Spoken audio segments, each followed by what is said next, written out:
Hey, this is Brandon Crawford from the San Francisco Giants, and you're listening to Torture Cast. You're listening to a podcast by and for fans of the San Francisco Giants. Let's go, Giants! With hosts Willie Dills, Chad King, Ben Lee, and Eric Nathanson.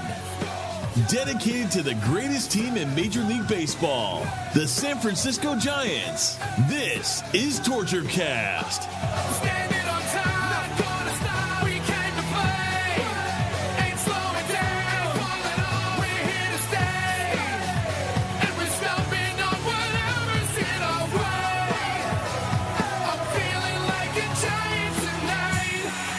It's Monday, May 27th, 2019, and this is episode 167 of the Torture Cast, the podcast by and for fans of the San Francisco Giants.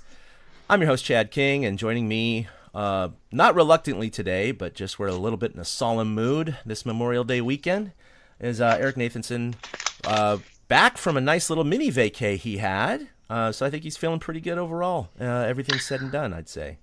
I am, but much like the Giants, I am baked because it's like 100 degrees a day out here, and this team is definitely cooked, and I mean, you could say overcooked because they got burnt so bad on this homestand. Yeah, extra crispy indeed. They finished a 7-game homestand. Well, I shouldn't say homestand since we last recorded. 1-6. They're 21-31 overall. And what really sucks about this, Eric, is just last podcast they had finished a 3-1 stand stretch since we had last recorded, and they were 5 games under 500. And we're like, okay, this team isn't very good, but they were 18-18 or 17-17 since they started the season 3-8.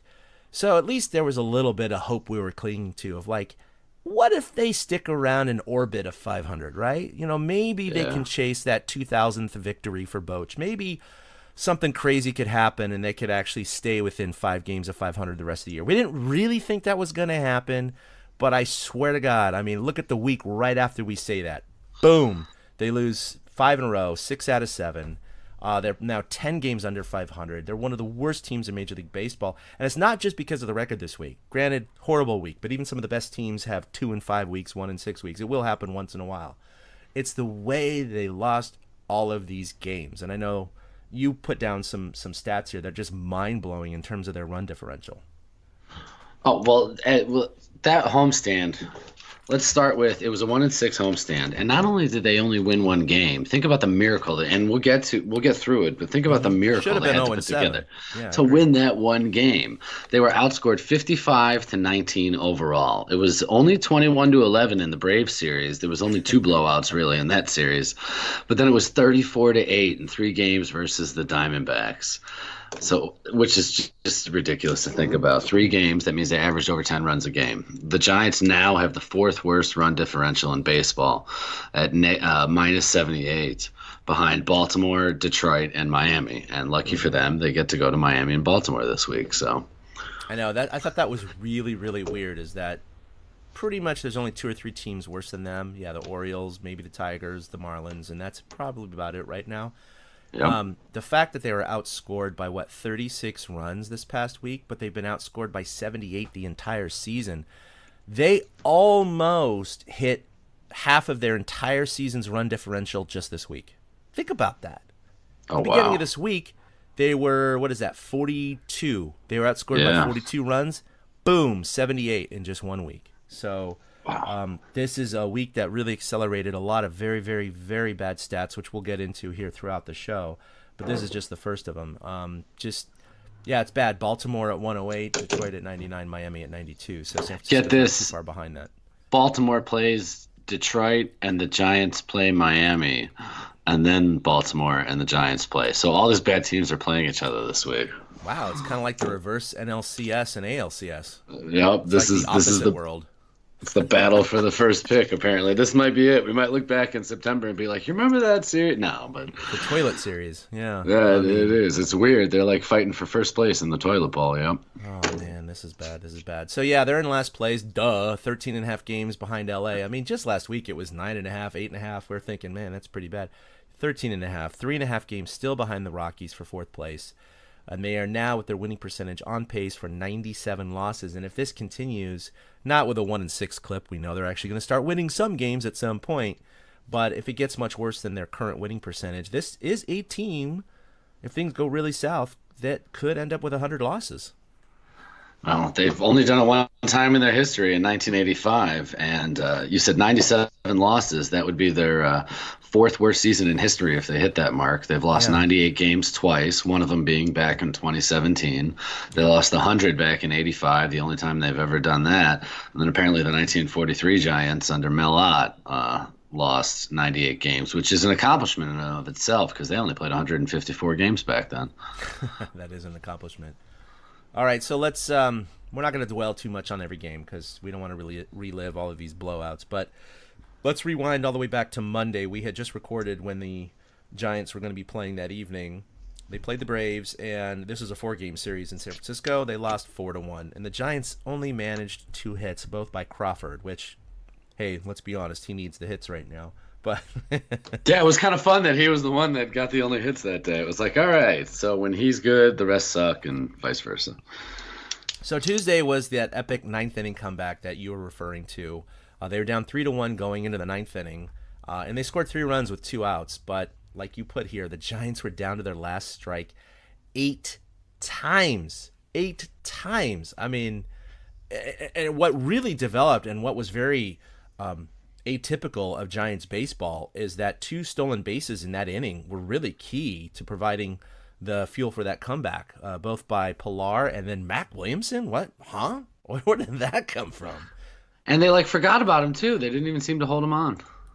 No, it was a very weird, and I think that had something to do with it. I don't know if they got a read off of Pilar and maybe the way the Braves defense was playing or just something that they got, but I mean, this, again, is very atypical for the Giants to send these signals out, especially with a guy like Mac, who's not the slowest guy on the team, but he certainly isn't a barn burner. So it was a calculated risk, I guess you could say. It seems to me it wasn't blind. Now, Pilar, he's a base stealer, so that was fine.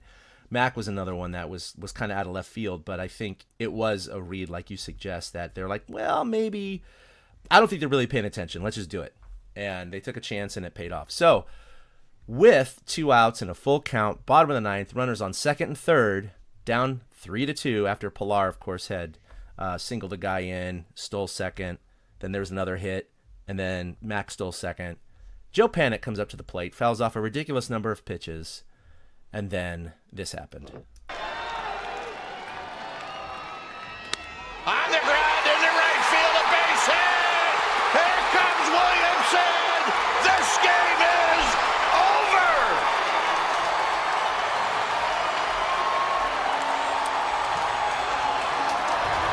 As the Giants come back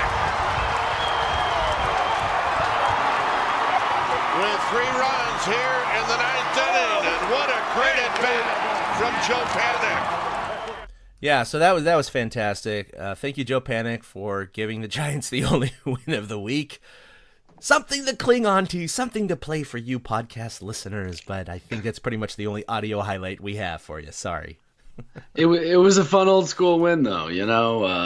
Pablo chipped in with a base hit because Mac was running for him, and Pilar's was a bleeder, and like you mentioned, the stolen bases. So it felt like old school times at the yard with the Giants because they don't seem to be able to win games any other way than scratching and clawing and just getting there. So on Wednesday, they turn around and lose 9-2. The problem was they allowed 6 unearned runs. That was the first inning, wasn't it? Second inning. Oh, was it the second inning? Yeah. Oh, my apologies. I totally messed everything up for this unearned run thing I had later today, later in the podcast. I honestly thought it was in the first inning. But anyway. I'll double check. 6 runs. They were all unearned. So it was quite horrific for the Giants for that to have happened. Yeah, I mean, Jeff Samardzija ironically pitched 6 innings that game and technically did not give up an earned run. So his ERA actually went down. It's now sitting at, I think, 3.27. Yeah, there was a throwing error that he himself committed, which was kind of funny because a lot of people argue, hey, if the pitcher commits the error, then he should have his ERA charged. No, that's not the way it works, people. It's, that just isn't. You separate He's the a pitching fielder. stats from the fielding. So once, what if you, I don't know, accused the shortstop of sleeping with your wife and messed him up psychologically that day. You're not going to get charged for an earned run because you messed up with the shortstop psyche. It's the same thing. You know, you field the ball, you throw it in the stands. That doesn't mean how well or poorly you pitched. So it needs to be. Did you watch Major League separated. or something recently? Yeah, I know, right? I was thinking about it. I haven't seen it lately, but I was kind of thinking about that. So yeah, ironically, his ERA went down, and I saw a lot of people on social media again. And I tell you, if you guys are part of these Facebook groups, you know, the Kruk and Kipe and San Francisco Giants fan pages and all this stuff like that, we kind of follow them because we want, you know, people to kind of engage with us and we want to get some content and what have you. But I even have to admit, these places are getting very, very toxic, and people are just lighting the pages on fire. And I mean, some are trolls, I get it, but some are not, and some are very uninformed fans. And so there were definitely dozens of fans I saw that were just cursing Shark and, you know, saying his pitching sucks, get him out of there. He allowed 6 runs in the inning, and granted, maybe a couple of them were accounting for his throwing error, but I know most of them weren't, and so they're just looking at the box score. They're just looking at the score. Well, he struck out Acuna, and Acuna still reached to keep the inning going, so that kind of made it look even worse, because that's when he ended up giving up the 3-run jack and then the solo home run to be the icing on the cake. Yeah. So they did. There's like this guy. The thing is nobody thinks ahead to what is the move you make to correspond with getting rid of Shark. Who's going to take him? Who's going to take his contract? You can't just cut him and eat that money. You know, fans just want to move players without concern for what they're making or how they affect the Giants books in general. When, you know, I think we're just stunned that in 2019 people don't inform themselves enough on these things. Yeah, it's almost they think like it's a video game. It's just get the next guy that you create in the player creation page. Just bring him up. That's not how it works, people. I mean, Shark isn't the best pitcher in the world, but if you look at his stats, he's actually pretty much their best starter right now, ironically. Yeah. So why would you get rid of him? I mean, it's just, come on, guys, you know? Pomerantz, okay, I might be on your side. I'm just saying. But yeah, we're not going to get rid of Shark right now. So anyway, 9-2. That 6-run inning really put him behind the 8 ball. And all 6-runner, and it was bad. So Thursday, this was a game that did hurt a little bit. Now, granted, they should have lost on Tuesday, so this is almost like an exchange for that win. But they lost 5-4 in 13 innings. Bum was okay. I think he allowed 2 runs through 6. Watson blew the lead, though. That was the big thing. They were leading. And it was tied in the 8th, I believe. Watson blew it, and then they went into extras. The Giants just couldn't muster anything across the plate, and then Riley killed him again, like you said here in the notes. There's just certain players on each team that seem to have the Giants' number, and this guy for this series certainly did. Yeah, it's funny. I'm starting to type in Austin Riley. I didn't look it up, his game logs, but it felt like he impacted every single game that the Braves won during that series. Like, I know Acuna was in the middle of the action for a lot of it, but Austin Riley seemed to get all the big hits at all the right times. And it was funny, that night I watched that game like in a stretched out fashion. I watched it in like 3 different places that day, and I was staying away from Twitter because, like you said, I was on a break, but I couldn't help but and point out that, like, that series against the Braves, and this is before the Diamondback series, but that series against the Braves showed how the Giants are just not a competitive team and how good teams are going to stomp them. And that's pretty much what the Braves did during that series. The Braves won all the games that they should have, and the Giants had to work their butts off just to win one game.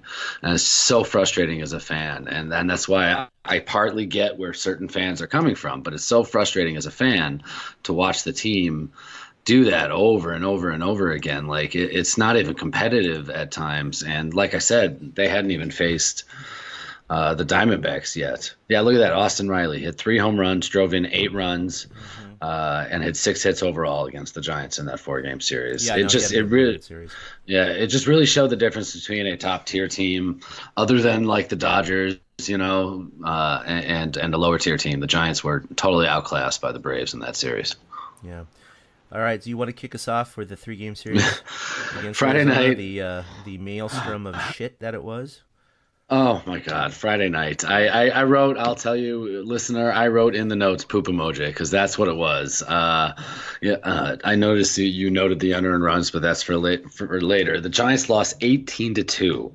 It was the most runs they've ever given up to an opponent in Oracle Park history. They lost 18-2 to the Diamondbacks. Pomeranz started that game, right? Yes, Pomeranz started that game. The Diamondbacks were coming in off of a 5-game losing streak, so it's not like the D-backs have been playing great baseball lately. And they came into San Francisco, and they had almost the Fibonacci sequence, and it would have been taking a lot of effort on the Giants' part. I loved this. That was I so saw it when fun. it was going around. Yeah, I couldn't believe you noticed it right when it was funny. I had opened just to see the score. I'd opened the thing, and I noticed it sitting there on the box score line. That they scored in the first 7 innings in the order of 1, 2, 2, 3, 3, 3, 4. So they would have had to go 4-4-4 to keep the line moving. But it was ugly. It was horrible to watch. And I don't know about you, but I couldn't keep it up. The only thing to watch was to see if Pablo would pitch, and he did not end up pitching that game. I thought that was going to happen. I know. Yeah, but Bochy said he didn't pitch him because he had to start at third base on Saturday. So. Yeah. Well, I mean, I admit this whole weekend, by the way, folks, this 3-game series. If you're going to miss a 3-game series because you're doing 8 to 10 hours of yard work and going to Lowe's and getting crap for 3 or 4 straight days, and you miss the Giants games, this is how you do it. I picked my series just right, but I did log on. I think it was the 4th inning or so because I had missed the beginning and saw the score. I can't. What? And that's pretty much my reaction. I was just like, what? Yeah, that was bad, folks. So it was like a freight train that just kept going too, and it was funny. I put it on the radio in the car, and I got as far as the 3rd inning, and Kipe's voice was just defeated already. You played that clip where Kipe was excited when Panic hit the walk-off, and by Friday night, his voice was just defeated as all hell, and you could just hear it in his voice how bad it felt to watch this Giants team sometimes. I think I know off camera when they're off the air, he's probably saying, Are you kidding me? That's been how it is to watch Giants baseball this year. "Oh man!" So, what are you gonna do? I mean. I'm going right into the playoffs tomorrow night as our first playoff game for Little League. We're the number 5 seed out of 6 teams, so we're not very good.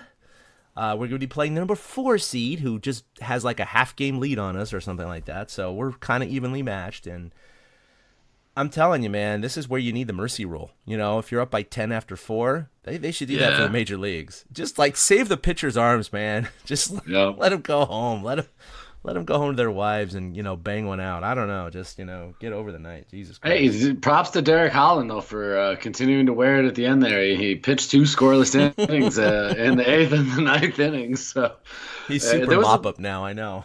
Yeah, he really is. There was a point Saturday they lost 10-4, and it was more of the same with Suarez on the mound, unearned runs and things like that. And the Diamondbacks kept scoring inning by inning. There was a point where in the series, the Diamondbacks had scored in 11 of the 14 innings or something like that. The whole freight train and snowball from Friday night just rolled right into Saturday. And like you said, it was the perfect day if you needed to do stuff outside and do other things. You can understand the Giants were tired on Friday from a 13-inning game Thursday, but they were down 10-1 too. I mean, it's not like it was even close. I mean, they got behind right away. Again, by the way, more first-inning runs. I don't even want to. I'll go into those stats later, but it doesn't even matter how many games they allow first-inning runs. But it just keeps happening. I mean, I thought at some point it would actually stop, and they would be giving up a ridiculous amount of third-inning runs. Just to change it up. For God's sakes, give up as many runs as you have been, but do it in a different inning, just to make us feel better about it.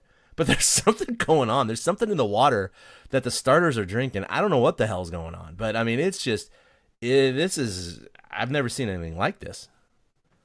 Yeah, neither have I. This was literally, this was the worst weekend. I'm glad I didn't watch every inning of every game. This was... it's hard to even get through this week in review because of how bad this was. we've known that they were going to be bad this year. This is just epically bad. Bochy, I mean, they were bad news bearsing it out there. It was by nothing. Nothing is going right, and you talk about unearned runs. It just happened every single game.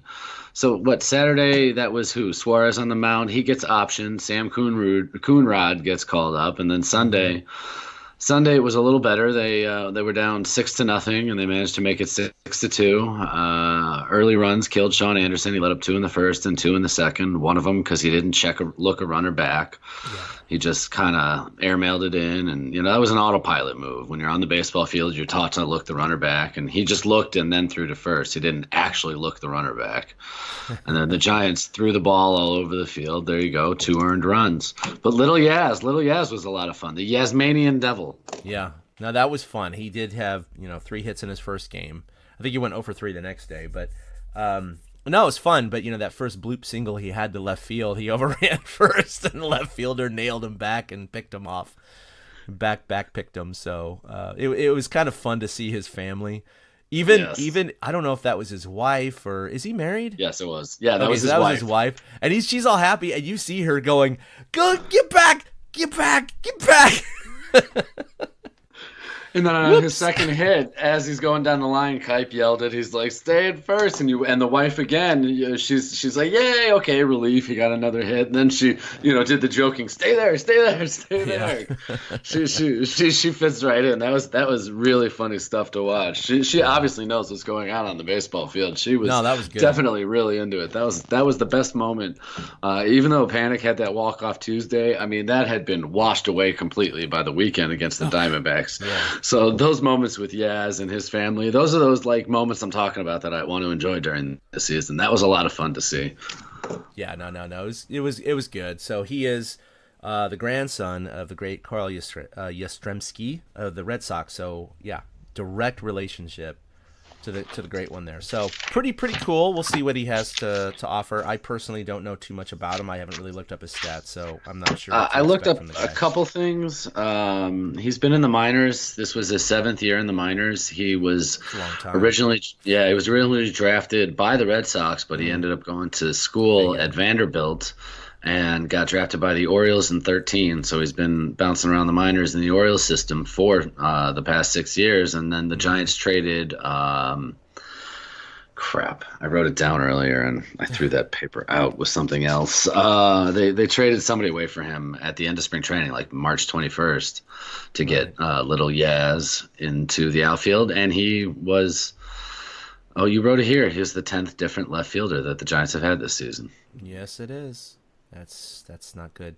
So what's really crazy is we'll talk about Mac in a second, but Mac, you know how many hits he had with the Giants in this past stint, I should say? Oh man, I just looked at how bad it was for him. No, off the top of my head, I don't. 6 hits. Ouch. There it is. 6 hits total. So his replacement already has half the number of hits he got in his entire duration of 51 at-bats. Now, ironically, he did have 2 of those 6 hits in that first game when he had that home run and 4 RBI, and that was the day after he hit 3 home runs in Sacramento. So everybody was like, "Yep, okay, this is it. He's gonna do it. He's gonna do it." And you and I talked about him. We wanted him to succeed, and we said, "Okay, maybe this is a good sign. It is Colorado, so let's pump the brakes, but let's see what happens." But Mac had 2 hits that first game, 1 hit his 4th game, 2 hits his 6th game. So you're still thinking it's not too bad. And, 1 hit his 9th game. But every other game, he had 15 games, over every single game. So he ended up going 6 for 51. That is a 118 batting average, okay? I mean, you might as well have Madison Bumgarner play left field on his off days. Yeah, I mean, he struck out he went 0 for 5 with 5 strikeouts. Was it? I think it was in that 18-2 debacle, or was it the extra inning game? No, it was the extra inning game. He had 5 strikeouts and 5 at bats. Yeah, and then he 1 hit by pitch. Yeah, just bad. And the next day he was 0 for 4 with 3 strikeouts. So I mean, in those 2 days he was 0 for 9 with 8 strikeouts right before he was DFA'd. Think about that, folks. That And if hurts. you're gonna go down in flames, you might as well go down like that. I mean, I agree. 0 I for do. 9 with That's- 8 strikeouts. I don't know if Eric and I could actually do worse than that. We probably could get that 9th strikeout.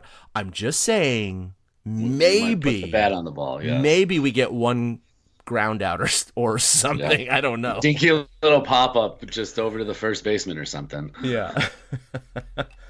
Anyway, I feel bad for the guy, but yeah, Yaz comes up. Obviously, we'll see what happens. You know, he's not going to be the next Carl Yastrzemski, but that was bad. So yeah, overall, 1-6 for the week. The Giants statistically have plummeted to 13th in the National League in ERA at 4.62. Just a few weeks ago, Eric, we were talking about how they were number 3 and number 4 in ERA, and that was what was keeping them in games. That was really the driver for this 500 record after that bad start. The pitching really was keeping them in the games, and now, no, it's completely left the building. I don't know what happened. It went schizophrenic and psychotic. It's gone. April 22nd. Giants ERA last week was 2.75. Now it's 3.22, third in Major League Baseball. April 22nd. That was part of our show. That's how bad it went fast. They haven't been able to plug anybody in there that sticks and stays. Nobody is being consistent. Pomerantz has just been a car wreck. No, he's been. I mean, I didn't have any super high hopes. I didn't think he was going to be like the 2017 version of himself, but I thought, okay, he's Right. going to be serviceable based on some of his track record. Because some, you know, in the AL, you go, well, designated hitter or whatever, and in the NL with the Padres, he had been very, very good. He had 17 wins one year, so you thought, you know, maybe he can recapture some of that, and he's going to be a hit or miss kind of guy, but not so much. And the other thing I wanted to hit on, because we talked about it earlier, is the unearned runs. So this week, of course, they were outscored 55-19. But out of those 55 runs, 15 were unearned. 15! So we're already talking about, and they had many more first inning runs given up this week, of course, just continuing that weird trend. So we already talked about last week and a week before how, on average, every game they're basically down a run after the first inning, on average.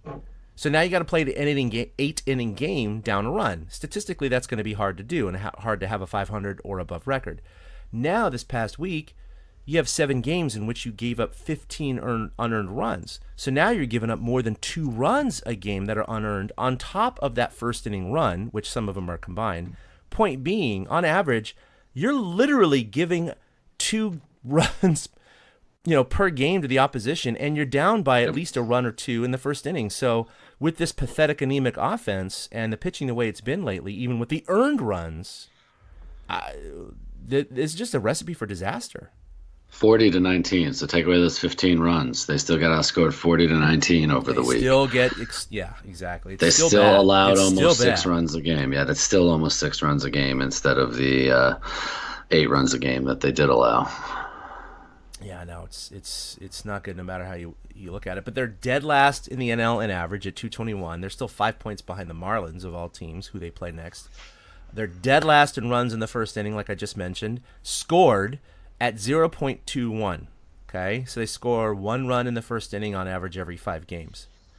They are allowing the most in Major League Baseball at 1.02 runs per first inning. So there's that 0.8 differential that you're talking about. So on average, the Giants give up a run in the first inning. You just put it up on the board every game. Yep. Just go ahead and put a 1 on the board, just on average, just boom. Now some games it may be 3, some games it may be 2, some games it may be 0, but on average it's 1. Just put a 1 up. It's just I've never seen anything like it. The next closest team, I believe, are the Texas Rangers, the Mariners. Anyway, they're at 0.7 something. So I mean, there's no one close to these guys on both ends of the spectrum in the first inning. So the Giants dig themselves a hole right away. And they used to be making it up, but we're getting into historically bad territory. I started to notice that the Giants, I mean, they're giving up home runs more than ever. It seems like they're striking out. So I started looking up some numbers to compare them to years past. And this year, 2019, they are on pace to average their fewest hits a game ever in a season, strike out the most times in a game ever in a season, have their worst batting average for a full season. I mean, that's including the dead ball era. That's not just San Francisco Giants. and their worst on base percentage compared to any other Giants season. They also would have the 10th fewest runs scored per game at 3.73 than any other season. And for comparison's sake, they only scored 3.72 runs a game last year. In 1985, when they had their worst, it was 3.43. So, it's a what is that, 0.3 of a run per game? Yeah. So that was bad. 85. Games, yeah. Yep. And then they fifth worst OPS in history, behind like 85, 68, which was a pitcher's year. They right now have a 652 OPS. They're just literally the worst offense that they've ever been. And the pitching isn't helping either. Aside from the fact that pitching is averaging 8.75 strikeouts a game, which is the best in their history, which is just a product of the age. It's a product of the games, of the game itself, yeah. Yeah, we talked about this before the show. The game is just itself is going to more strikeout home run, and so, it's going to cause more strikeouts, and the Giants will get caught in that. But they are allowing the most home runs per game, 1.46, almost a homer and a half per game. So 3 homers over 2 games. That would be their highest average allowed in history. Before then, it was 1.2 a game in 99, 96, and 95. Oh, wow, so they're not even close. I mean, they're way above. Wow. Yeah, they are. For comparison's sake, they only allowed 0.96 home run a game last year, so they allowed less than 162 home runs. Uh-huh. And in 2017, it was 1.12, so they were a little over a homer a game, but they're at 1.46, a homer and a half a game. I didn't know the Giants are allowing. I really didn't. Yeah, I didn't either. That was eye-opening looking at this. And the 4th most earned runs per game in their history if they continue on this pace. Right now it's 4.62. Their worst pitching year was 4.85 runs a game in 1995. Wow. Again, comparison's sake, last year they allowed 3.96 runs a game. So that jumped from 3.96 to 4.62 this year. So the Giants' offense has never traditionally been in the top 10. We know this. Even their 10, 12, and 14 championship years, their offenses were certainly better than what they've had the last few years, but they never were barn burners. They were never at the top of the league. But their pitching and defense were really their marquee reason why they, and of course Bochy's magic and the way he pulled strings in the playoffs, because he made things happen, especially in 12 with all those elimination game victories. So we know there's been a little bit of minutia and luck and strategy and right timing and right calls, but and the perfect hits, the triple double by Pence, all these things that we can talk about. What's crazy is to think that not only the Giants' offense is bad and the worst it's ever been, which we kind of expected, to be honest. We did not expect the pitching to be this bad. It started off great, very good. And now it has fallen off such a cliff. It has not been a gradual decline. It's just fallen. It's just a 300-foot drop off a cliff, face first into the dirt. I mean, that's literally what they've done. But their defense has always been good, at least, well above average. This year, not so much. And of course, this past week really proved that point, talking about all those unearned runs. The Giants are now dead last in fielding percentage in the major leagues, at a 97.9% fielding percentage. And just this week, when we were talking about those unearned runs, they've now allowed 32 unearned runs all year. But of course, 15 of them were this week. So almost half of their whole season of unearned runs allowed were just in this past week. So now their defense has taken a jump off the cliff as well. I don't know if everyone's jumping ship or something's in the water or people don't care anymore, or it's just literally a bad week, but it's bad all around. And I mean, we're not trying to paint a horrible picture here, people. We're not used to this. Even on this podcast, even the last year or two. But this past week, it really has hit a precipitous drop off, and I know next week is not going to be as bad. It won't. It can't be. I don't want to replay this clip. Knock on wood. There's no way this next week, especially against Baltimore and Miami, can be as bad. It can't, Eric, can it? It won't. No, it won't. I guarantee you, this is my prediction. The Giants are going to go on this road trip to Miami, Baltimore, and then up to see the Mets, and they're going to knock the crap out of the ball. And we're going to be like, where was this team? And it's just going to reaffirm my belief that Oracle Park is screwing with the heads of the Giants. And I mean, I know that doesn't account for the 50 billion runs they gave up, but they didn't hit the ball either. I mean, they scored, what did we say? It was 19 runs, 8, 11, in 19 7 runs games. over 7 games, right? So it's That's less than three a game. game. That's less than their Right. season average, right? So, Right. So as much as we talk about all these runs they gave up, offense is obviously a problem because they're not hitting the ball. And I'll bet you they start scoring 5, 6, 7 runs a game during this stretch when they're on the road and start hitting the ball again. This team seems to band together when they go on the road because there's not as much pressure anymore. Giants fans, aren't upset at them. They're not hearing boos like they finally did on Sunday when they threw the ball around the infield. Yeah. Deserved boos for throwing the ball around the field like they did. I had no problem with that. It's an ugly on-field product, and I never in all my years of watching Giants baseball, I do not remember watching anything like this. I do not remember a week like this. And since I started watching every game fully since 2012, this has to be the worst stretch of Giants baseball that I've ever seen. I agree. I I didn't see much of it, but There's nothing wrong with that. There really isn't. It's got to be one of the worst, stretches of Giants baseball that I've been around. Since I've been a fan from the mid to late '70s. So, and there's been some really bad teams. Okay, so I should obviously 85 was 100 losses. So maybe, but I wasn't. I was 11-12 that year. So obviously I don't recall too much. But you just brought up the statistics versus their 130 years of Giants baseball, and it's pretty much the worst it's ever been. So we know where they're at right now, and the question is, I didn't write this down, but look, this is Bochy's swan song, and everybody was hoping they would hit that magical 75 or whatever 76 wins they need to get them to 2,000 wins. I certainly don't think after this past week that's going to happen, because I think this is going to be an occasional blip on the radar, a horrible week like this, and they're just it's going to be hard to recover from this, and it's really going to hurt the psyche of the team, the revolving door, what happened with Larry Baer, what's going on with the new GM. And I know this is all a process of getting the Giants good again, so all these people that are screaming for Zaidi's head, and I think we discussed this last week, it's way premature, and fire Bochy, I think they're trolls, whatever. Look, guys, I mean, what else is the answer? Their current roster is crap. It just is. And so they're trying what they can. And the transaction process takes time, okay? You can't just bring up guys from single, double, and AAA. It's not how it works. The Giants have one of the worst farm systems in the league. So they don't have anything to draw from. They don't have a full well. They don't have a reserve system to bring up these guys like the Houston Astros did, which has now built a mighty team that's now won a World Series and is, continual contenders, or the Dodgers, which Zaidi was a part of building. Yeah. And no, he's not an inside agent, people trying to destroy the Giants. That's not what's happening. I mean, you talk about the transactions. We said, 10 left fielders that they've had this year? 10 left fielders now. It's just going to come with it. It's going to...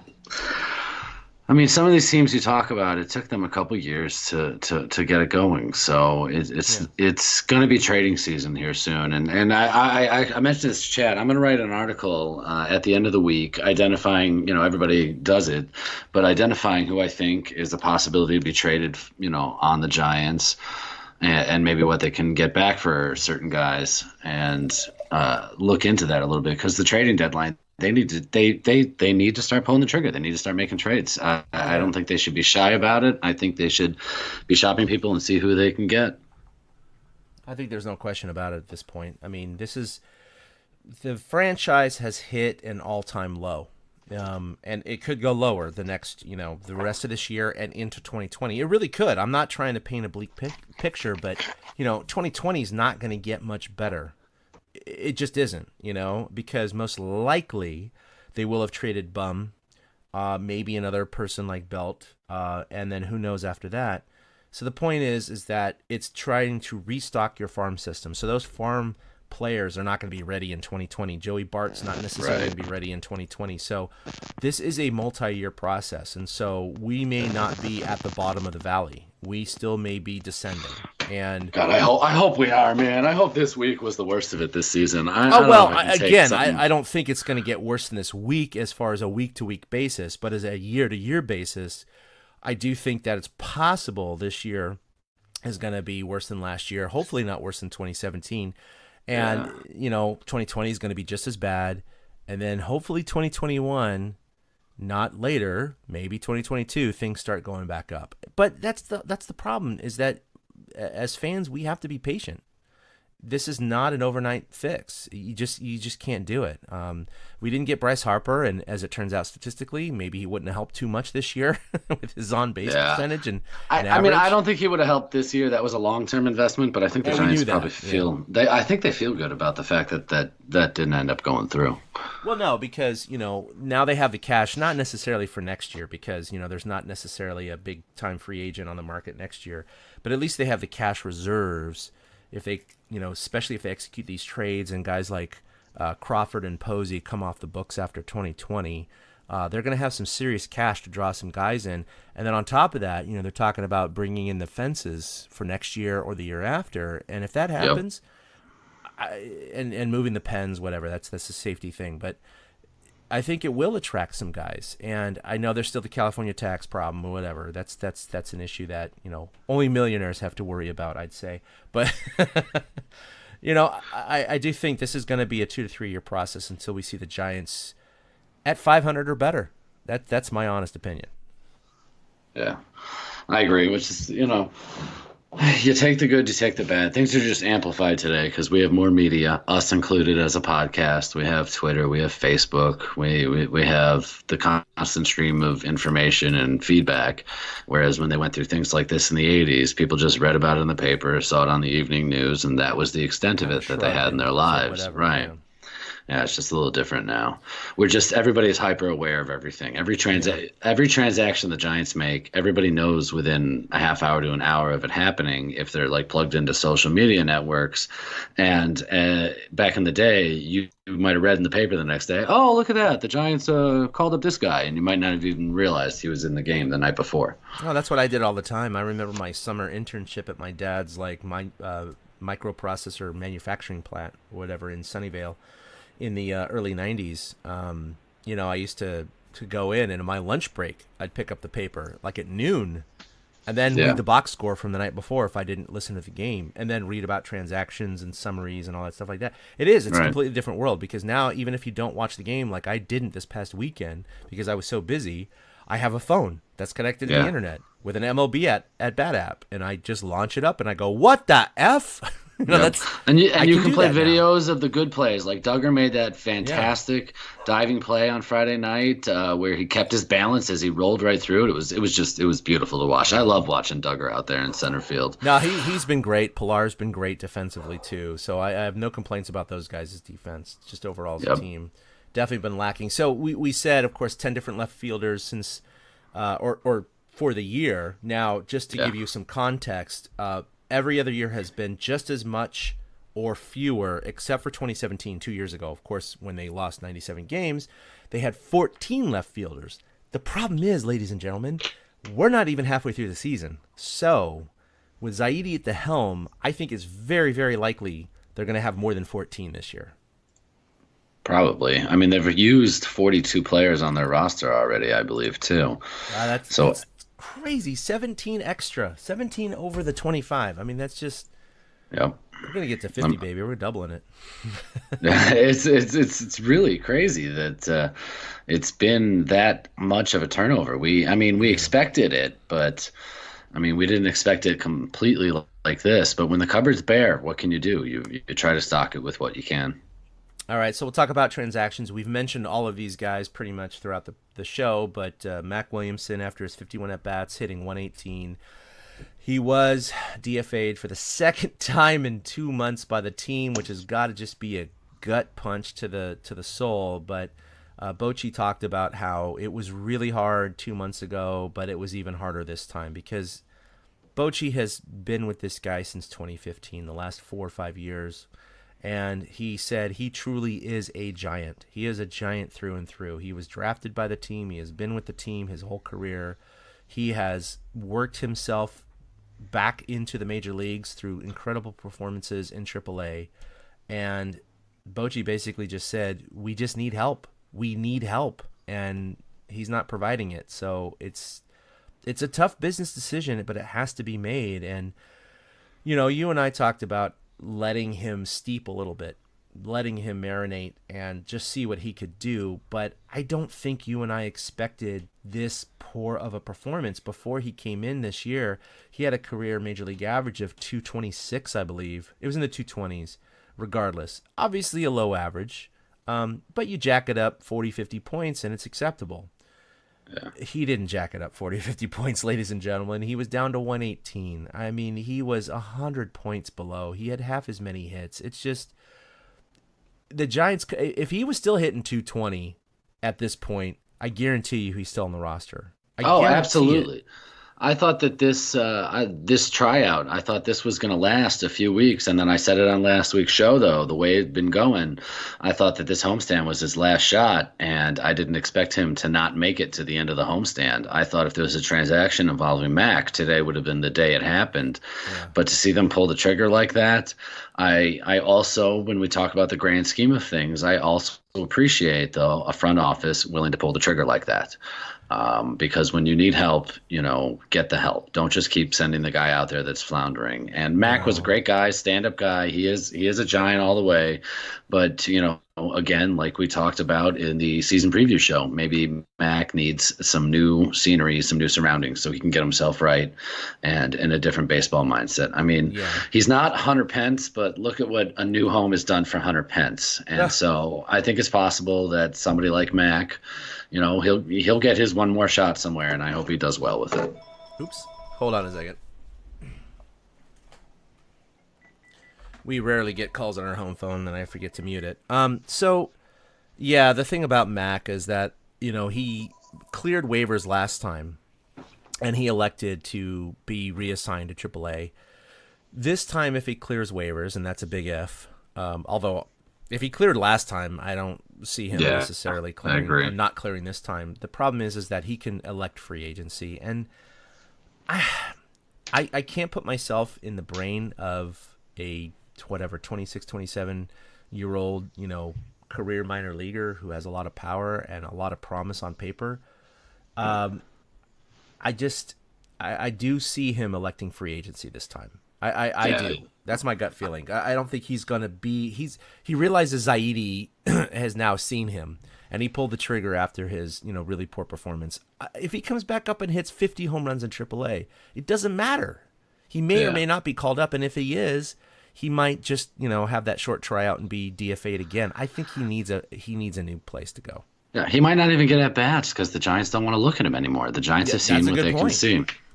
So it's a mutual parting of ways at this point. And he had a shot. Good luck to Mac. I'm sorry it didn't work out. It's what can you do? Some guys just never get it together. He is the definition of the quad A player that we've talked about. We called him a quad A player for the last 2-3 years, and he just is fitting that more and more. Talking about Hunter Pence, he hit his 11th home run the other day. He's batting .309 in 123 at bats. He's got 35 RBI. Guy's amazing. He's just he changed his swing and he changed his scenery, and he's just wow. I'm not going to lie. I was mad at myself that I didn't grab my tablet before we started recording so I could watch the Rangers game while we were recording. Because we put those games on all the time in this house. I love watching Hunter. Yeah, his WAR is 1.2, which is higher than any Giant, by the way. Wow. That's funny. So, there's that. Now, everyone who said, we should have kept Hunter Pence. It's look, okay, first of all, he would not have these stats because, again, being in the same situation, being at Oracle Park, having the whatever's going on this year, there's no way he has 11 home runs. He's hitting .309. Yeah, that said, I do think, because last year he hit 4 home runs for the entire year, I do think that he would have been, if you believe his swing, everything else is, the same, basically. He changed his swing. Nothing else has changed beyond that. Yeah, I do think he would have been better than last year, but I don't think we would have been I'm so glad we signed him this year because he's hitting 250, He would have been better than the left fielders that the Giants have been trotting out there. But then again, the Giants are looking for the future, and they already knew what they had. He's 36 years old, and that's a really good point you bring up, Eric, because the Giants aren't going to be good for the next 2 to 3 years. So he's 36 right now. He's going to be 37, 38. I mean, no, he's not helping the Giants in the near future. So it's fine to cut ties with him because they would have had to sign him to, something, not a minimum contract, but it would have impacted their salary. They're looking at new guys. So it's totally understandable. And everybody thinking that Hunter Pence would have made any difference in the standings this year. Okay, you know what? Give the Giants, he has a WAR of 1.2. So give the Giants 2 extra wins this year. Just give them a little extra over 1.2. What does that make them? Oh, still in last place. There you go. Just saying. So Trevor Gott was put on the injured list as well. D-Rod got called back up. So on Saturday, the son of a Hall of Famer, Derek Rodriguez, and the grandson of a Hall of Famer, Mike Yastrzemski, got called up to the big leagues at the same time. Granted, D-Rod's cool. been there before, but just on the transaction page, it looks neat. And then Suarez, who pitched Saturday, was sent down Sunday so they could get Sam Coonrod up. I love that name, Coonrod. It's a very, very good redneck name. What? Yeah, well, what's for dinner, Paul? Oh, I caught some raccoons around our trash, so now they're turning on the Coonrod back there. Just totally So we sounds got rednecky. D-Rod and Coonrod. Yeah, and he pitched a 1-2-3 inning with his first career strikeout on Sunday. That was good to see. So Yeah, he has two actually rookies. some good-looking stuff, so we'll see how that pans out. Him and might Yaz have had good days yesterday. They were the highlight of the whole weekend. Him and Yaz on Sunday. So we always talk about who's hot and who's not. Really hard to find out who's hot, but went ahead and did that just in case any of these players are listening, or their wives or children or sixth cousins, which I know they're not. But Kevin Pillar, who has a very low average, did go 8 for 24. That's a 333 clip for the week. He's the only regular that hit over 250. That's why he's there. As far as your part-time players, because they have many fewer at-bats, Panda went 4 for 11, and Stephen Vogt went 4 for 12. That's another 333 clip. So, yeah, they're pitching-wise, I couldn't say anything. Jeff Samardzija had 6 innings of no earned runs, but he gave up 6 unearned runs, and he contributed to that. So I didn't put him in there. And then who's not? Yeah.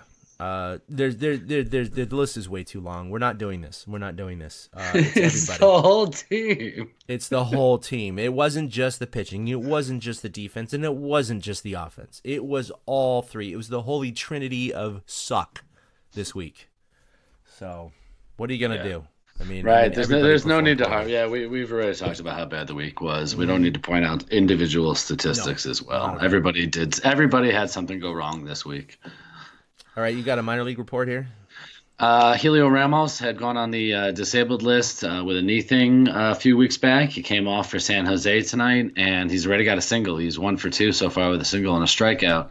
So Helio Ramos, the prized outfield prospect for the Giants, is back on the field for now. Bart is still out, but Ramos is back out there playing ball. Yeah, Bart is out. What is he, like 2 weeks out? 3 weeks out? Yeah, I think he's got about 2 more weeks, yeah. Yeah, I think so. So, I mean, that was kind of upsetting, but at the same time, it's like, is it really going to delay? It might delay his major league debut if it might have been this year if he was healthy, Right. but in the long run, it doesn't really matter. And in fact, for the Giants, it's probably better because they want to start that clock later. So, Yeah, and there's nobody else to report on because everybody else is with the big league club. yeah. So, this week in Giants history, by the way, we talked about this last week. Eric did post about it, and it was Angel Pagan's inside the park home run to win the game. There was a walk-off, which we played a clip of that last week. It just blew up this week, didn't it, Eric?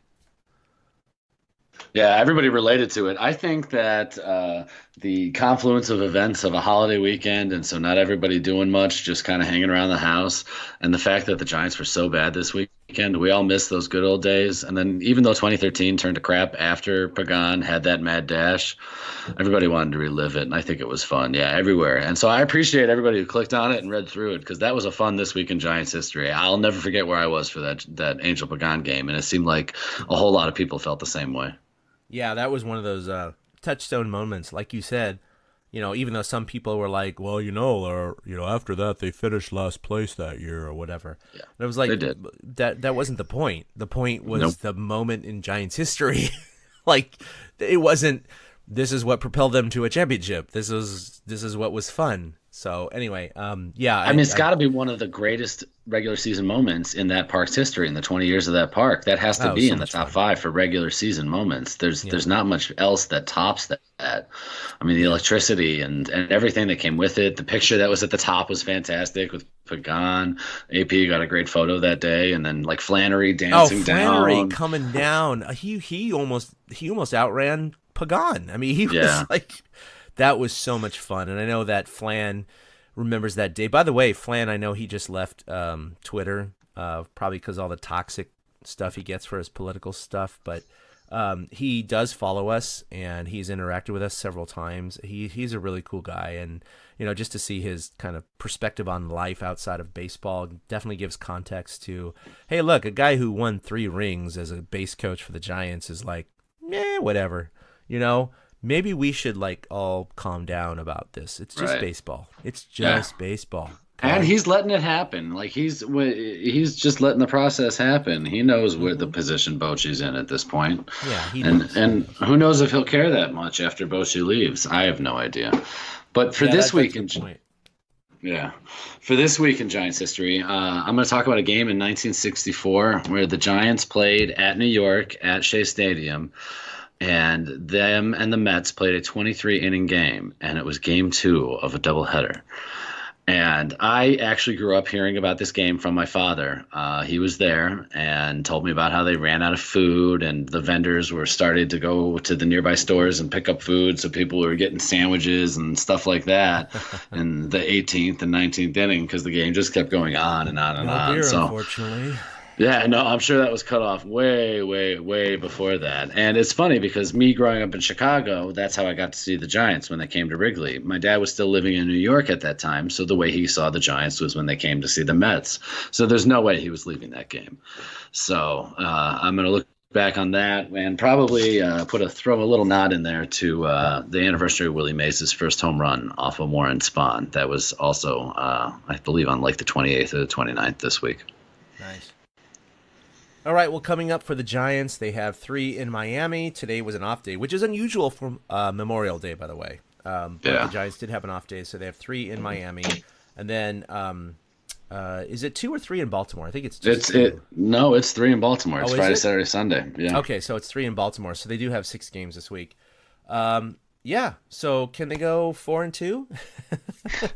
I mean, I'm telling you, they will. They're going to have a good week. They're going to start beating up on these other teams. I hope so. I mean, let's put it this way, folks. If we record next Monday and we come back with a 1-5 week, things are going to get pretty ugly around here. So, just saying. Yeah. I may have to take up drinking again, even if we record during the day. We may actually hear from the president himself. Then there's something wrong with you. You're certainly not very good. Yeah. So, anyway. You can follow us collectively at TortureCast. You can like us on Facebook at TortureCast, and of course read all of our blogs. Of course, Eric's been writing these amazing This Week in History or in Giants History on the website, and of course we post all of our podcasts there at torchcast.com. You can follow us individually on Twitter at 2outhits, that's with the number 2 for Eric, and myself at ChadK21. So, Eric, I know you've been out relaxing, gambling, getting some money, having some good old time. What else you have? You the pimp? You have anything to sell? Anything to talk about? No, like I said, I'm going to look at the trade candidates by the end of the week. I'm all refreshed and renewed. So let's get people over to the TortureCast and see our thoughts on this Giants season. Because even though it's a bad one, it doesn't mean that we can't enjoy certain things and at least be a part of it. I'm just sore as F, and I've got splinters under my fingernails, which feels like the Giants season kind of creeping in there. It's just been like, but that's okay. We're still recording, folks. This is the most we've ever recorded the last few years. I mean, we are keeping on this weekly schedule. We are committed. We still love this team no matter what. Because we're going to be there when they get good again. And we don't want to look back and kick ourselves and be embarrassed. Right, because we're not fair weather fans. We both tune into the games as much as possible, and there's plenty of other diehard Giants fans out there. Not everybody just jumped on the bandwagon in 2010. And if you did jump on the bandwagon in 2010 and are sticking with this team, good for you. I'm glad that the Giants have fans like that, but because it is much different on social media than it was 3-4 years ago. Oh, it's so much different. I mean, it was all roses and sunshine, and now it's just, Armageddon. So everybody Yep. chill the F out. It's okay. It's not real life.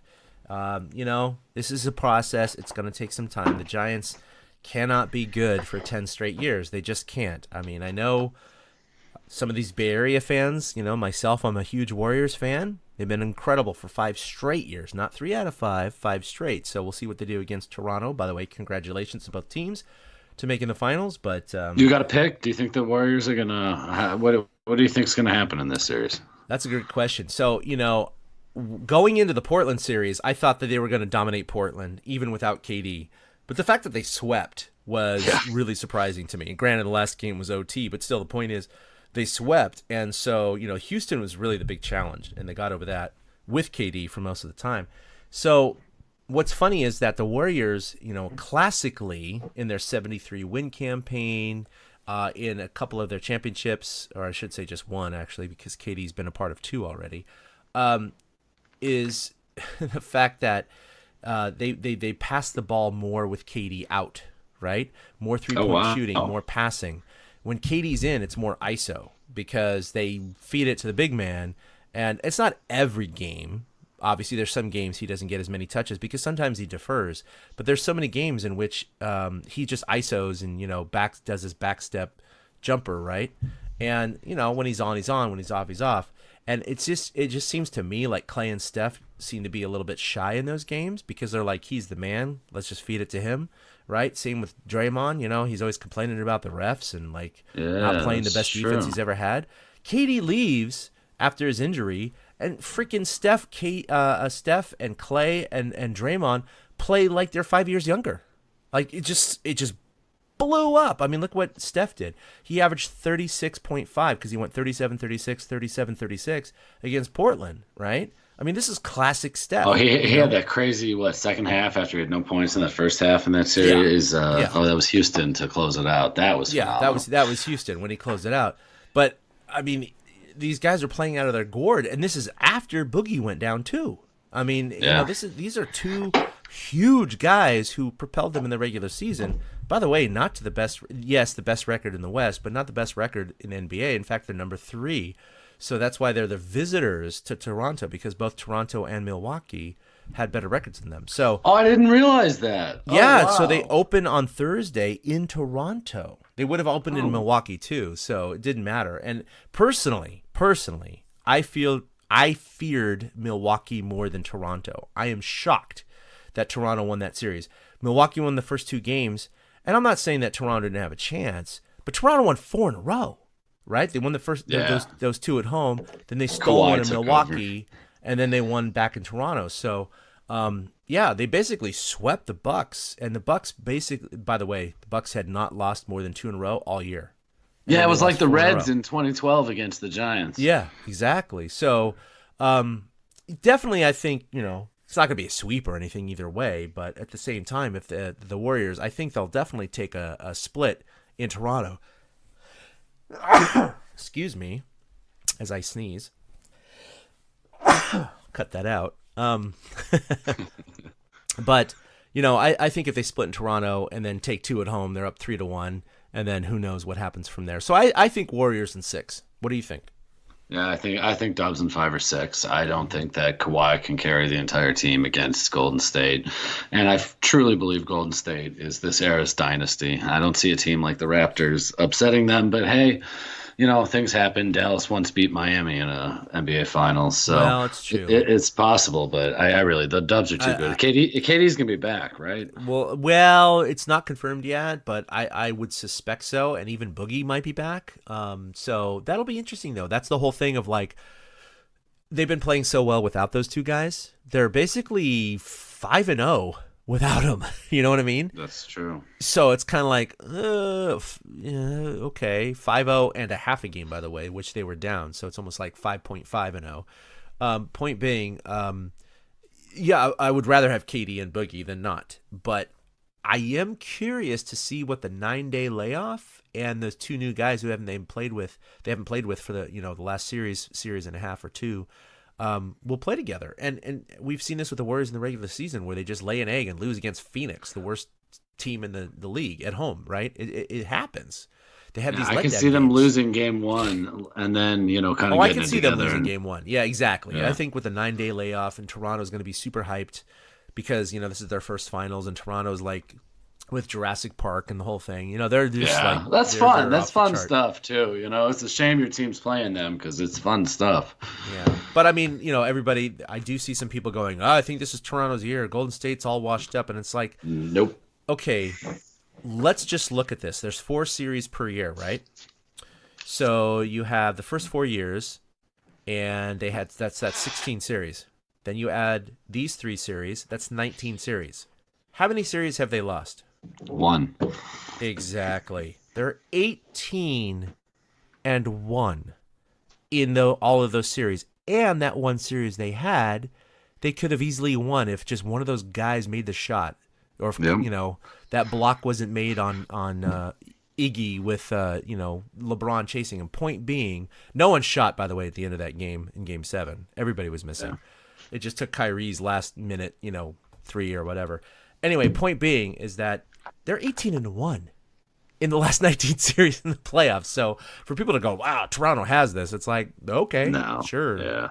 Well, they were 2-0 against the Warriors this year. It's like, yeah, Houston was 4-2 against the Warriors this year and beat them the previous year. And this team had a winning record, and this team had a winning record. And that's the regular season. Everybody knows that the Warriors are a completely different team in the playoffs. Completely different.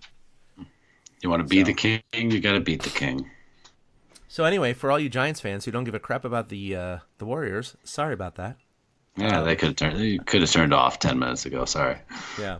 All right, so that's going to do it for episode 167. We'll see you next week at some point, probably Monday, for episode 168, and we'll see you then. Boom. A big thank you to everybody for listening to the Torture Cast, the podcast by and for fans of the San Francisco Giants. Follow us on Twitter at TortureCast. You can also like us on Facebook or check out our blog at torturecast.com. I also want to say thank you to Ashcon and Bailey for letting us use their song Feeling Like a Giant for our intro. For Ben Lee and Chad King, my name is Willie Dills saying, we'll see you next time.